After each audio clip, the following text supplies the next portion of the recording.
adalah peristiwa yang sangat rahasia sekali, tidak diberitahu.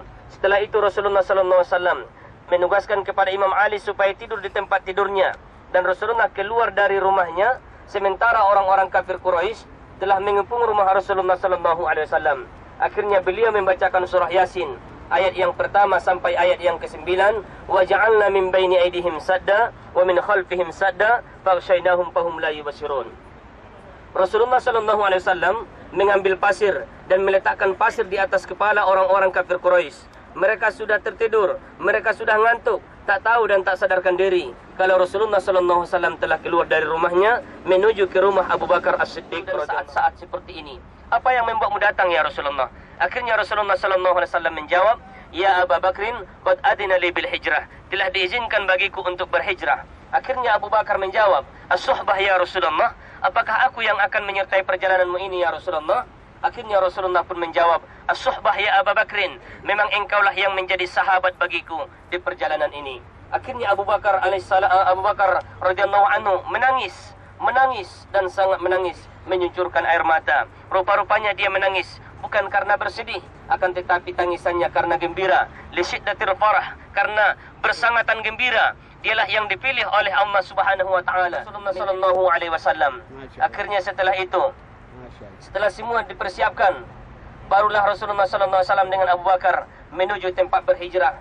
Di saat pertama mereka keluar dari rumah, mereka langsung menuju ke arah Madinah Al-Munawwarah. Rupa-rupanya di saat Rasulullah sallallahu alaihi wasallam tidak didapati di rumahnya, yang ternyata ada di dalam rumah adalah Sayyidina Ali. Akhirnya orang-orang kafir Quraisy mengutus utusan ke setiap penjuru. Di seluruh penjuru sempadan tanah haram diutuslah utusan kemana Muhammad pergi. Akhirnya di sempadan perbatasan tanah haram yang menuju ke arah Madinah Al-Munawwarah telah ditunggu oleh orang-orang kafir Quraisy. Akhirnya Jibril pun turun, Ya Muhammad, jangan langsung menuju ke Madinah karena orang kafir Quraisy telah menunggu di sempadan. Akhirnya Rasulullah patah balik menuju ke tempat yang sekarang ini. Jabal Sur adalah di sebelah sini, sedangkan Madinah di sebelah sana ya. Madinah di sana, Jabal Sur di sana. Inilah dia Jabal Surnya. Tapi kenapa Allah mengatur Jibril yang membawa Rasulullah SAW ke mana harus pergi? Jadi peristiwa hijrah ini adalah sebenarnya di bawah pimpinan Allah Subhanahu wa taala melalui malaikat Jibril. Kemudian menuju ke Jabal Saur dan mendaki sampai 2 jam.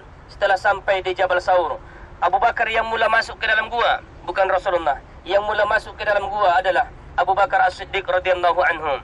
Setelah itu dia bersihkanlah semua lubang-lubang yang ada di dalam gua, dan dia tutup semua lubang yang ada di dalam gua. Dia takut nanti binatang berbisa yang ada di dalam lubang menyakiti Rasulullah sallallahu alaihi wasallam. Akhirnya ada satu lubang lagi yang belum terbuka, yang belum tertutup. Barulah dia tutup dengan kakinya sendiri. Di saat Abu Bakar As-Siddiq radhiyallahu anhu menutup dengan kakinya, barulah Rasulullah sallallahu alaihi wasallam masuk ke dalam gua. Di saat Rasulullah sallallahu alaihi wasallam masuk ke dalam gua dan tidur di pangkuan Abu Bakar As-Siddiq radhiyallahu anhu, di saat itu Allah mengutus mengutus tenteranya. Allah mengutus pengawal Rasulullah sallallahu alaihi wasallam. Bukanlah malaikat yang menjadi pengawal Rasulullah. Bukanlah malaikat yang menjadi pengkawal Rasulullah di saat itu. Bukan tenteranya yang paling dahsyat, akan tetapi tenteranya yang paling lemah. Itulah dia sarang labah-labah. Kemudian Allah mengilhamkan kepada burung dara supaya membuat sarangnya, dan di saat itu juga mengerami telurnya, sehingga orang-orang kafir Quraisy yang datang mencari Rasulullah tidak yakin kalau ada orang di dalam gua. Kemudian Allah menumbuhkan pokok kayu sampai besar di depan pintu gua, yang membuat orang kafir Quraisy yang mencari Nabi di saat itu merasa tidak yakin kalau ada orang di dalam gua. Kemudian orang-orang kafir Quraisy pun telah sampai menuju ke atas pintu gua, dan di saat itu Abu Bakar merasa resah dan gelisah. Apa katanya Abu Bakar kepada Rasulullah? Ya Rasulullah, lau ahaduhum yanzuru ala qadamihim la ra'ana. Sekiranya salah seorang mereka memandang ke ujung kaki mereka, niscaya mereka akan melihat kita. Apa kata Rasulullah? Ya Abu Bakrin, ma dhannuka bithnain wallahu salisuhuma. Wahai Abu Bakar, bagaimana pendapatmu? Ada 2 orang yang tengah bersembunyi, sedangkan yang ketiga di antara mereka adalah Allah Subhanahu wa taala. Akhirnya Abu Bakar merasa tenang. La takhaf wa la tahzan, innallaha ma'ana. Janganlah engkau takut dan janganlah engkau gelisah, sesungguhnya Allah beserta kita. Akhirnya bertanya, "Madza bika ya Abu Bakrin? Limadza tabaki?" Kenapa engkau menangis? Apa yang membuatmu menangis wahai Abu Bakar? Akhirnya Abu Bakar menjawab, "Ya Rasulullah, binatang berbisa yang ada di dalam lubang ini menggigit kakiku ya Rasulullah. Akhirnya Rasulullah mengeluarkan air liurnya dan membacakan satu kalimat, turabu ardina birqati ba'dina syifa'ul limaridina bi'idni rabbina. Rasulullah menekankan ibu jarinya ke langit-langit dan menekankan ke tanah. Kemudian inilah yang menjadi obat. Di saat obat masuk, penyakit pun hilang. Hadirin tamu Allah yang dirahmati Allah Subhanahu wa taala. Itulah peristiwa bersejarah yang ada di Makkah Al-Mukarramah ini. Itulah dia peristiwa bersejarah yang ada di Jabal Sur, perjalanan hijrah Rasulullah sallallahu alaihi wasallam, yaitu pada hari Senin. Hari Senin ditinggalkanlah Makkah Al-Mukarramah ini menuju ke Madinah Al-Munawwarah. Nah, coba kita bayangkan betapa besarnya Allah Subhanahu wa taala. Allah tidak mengutus malaikatnya untuk menjaga Nabi. Yang dia utus adalah hanya sarang labah-labah. Kalau ditiup angin saja sudah rusak. Begitu juga pokok kayu yang kecil. Begitu juga yaitu burung dara yang membuat sarangnya di depan pintu gua. 3 kebesaran Allah ini belum besar bagi Allah, masih kecil. Sedangkan menghancurkan 7 lapis langit dan 7 lapis bumi, sesungguhnya Allah Subhanahu wa taala Maha Kuasa. Para hadirin tamu Allah, di tempat yang berbahagia ini, marilah kita berdoa bersama. Insyaallah doa yang telah diajarkan oleh Rasulullah sallallahu alaihi wasallam, marilah kita baca bersama. Bismillahirrahmanirrahim. Allahumma inna nastaudi'uka fi hadzal makan syahadatuna alla ilaha illallah Muhammadur Rasulullah. Allahumma ij'al hadzal makan syahidan lana wala alaina yaumal qiyamah birahmatika ya arhamar rahimin. Walhamdulillahirabbil alamin.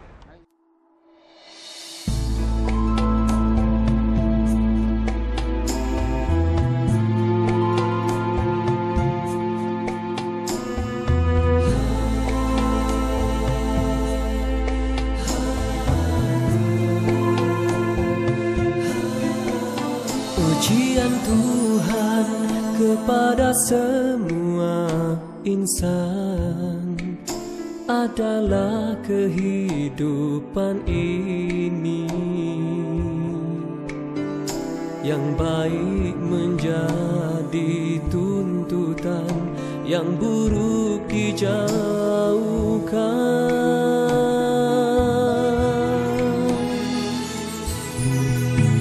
Surga yang dijanjikan bukanlah suatu hayalan tentang nikmat berpanjangan ilahi. Neraka yang tercipta menghimpun azab, derita, tangisan, kesengsaraan insan. Surga adalah kelezatan terbentang buat hamba beriman yang kasihkan Tuhannya, yang kasihkan Rasulnya, yang kasih agamanya. Neraka tempat kedukaan, angkara kedurjanaan insan yang lupakan Tuhannya, yang lupakan Rasulnya, yang lupa agamanya. Siapakah yang lebih mulia dari mereka yang tidak lupa? Janji Allah adalah kepastian dan nikmat syurga adalah indah. Selama makan buah khuldi, yaitu yang di dalam surga. Dan Allah Subhanahu wa taala menurunkan mereka daripada surga, dan adapun Nabi Adam alaihi salam diturunkan di satu wadi, yaitu di negeri India yang bernama adalah Wadi Rohona, ya. Namanya Wadi Rohona. Dan Siti Hawa diturunkan di Jeddah. Nah, tuan-tuan dan puan-puan Allah yang dirahmati Allah, dari situlah pengambilan daripada nama Jeddah, dikarenakan Siti Hawa diturunkan di sana. Arti daripada Jeddah adalah nenek perempuan. Nah, tuan-tuan dan puan-puan Allah yang dirahmati Allah, dikarenakan Allah Subhanahu wa taala telah memisahkan mereka di dalam kitab ataupun di dalam qaul ulama mengatakan bahwasanya mereka berkumpul, mereka berjumpa, yaitu setelah 40 tahun, ya. Setelah 40 tahun, dan mereka diperjumpakan oleh Allah Subhanahu wa taala di satu tempat, yaitu di Jabal Rahmah. Dan insyaallah yang akan kita datangi ini adalah di daerah tersebut, yaitu di Arafah, dan adapun Jabal Rahmah tersebut adalah di Arafah. Kita akan melihat sepadan itu yang berwarna kuning, ya, yang berwarna kuning. Tadi saya teringat daripada yang dibilang Ustaz Sarif dulu. Ada cerita dahulu begini ceritanya. Jadi dia datang daripada kampung halamannya.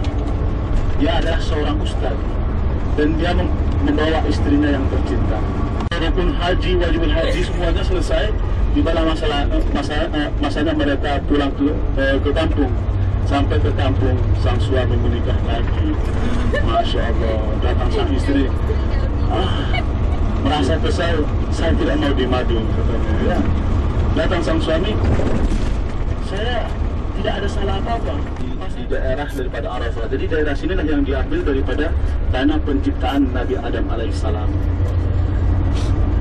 Dan sekarang ini kita lihat, yang sebelah kanan kita lihat, ini diberi sepadan daripada warna kuning. Nah, tuan-tuan dan puan-puan teman-teman yang dirahmati Allah, lihatlah yang sebelah kiri kanan kita daripada pepohonan, ya, pepohonan. Nah, ini yang saya bilangkan tadi. Jadi kalau para jamaah haji sekarang sudah.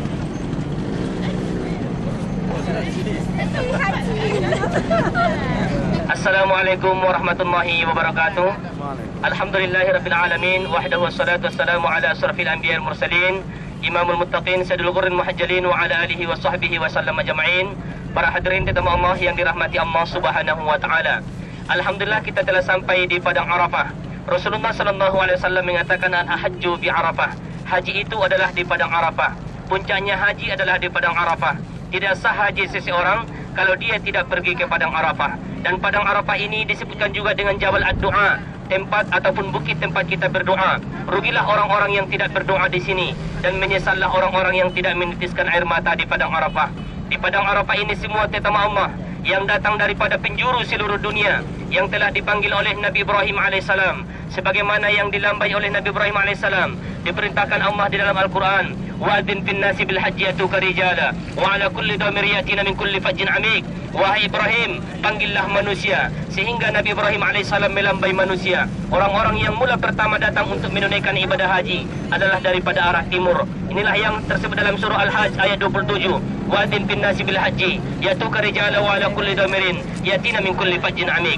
Inilah pemanggil Nabi Ibrahim alaihissalam. Dan bagi orang-orang yang berjualan dan orang-orang yang berjualan nasi lemak, orang-orang yang ada kedai, kalau kita bacakan ayat ini, orang-orang yang baru buka pejabat baru, kita bacakan ayat ini 7 kali, insya-Allah orang semua akan datang ke pejabat kita. Orang semua akan ramai yang beli dekat kita. Jadi surah Al-Hajj ayat 27, wa'adzin fin nasi bil hajji yatuka rijala wa ala kulli damirin yatina min kulli fajjin amik. Ini adalah termasuk pemanggil, ya, pemanggil ataupun pelaris. Para hadirin tetamu Allah yang dirahmati Allah Subhanahu wa taala.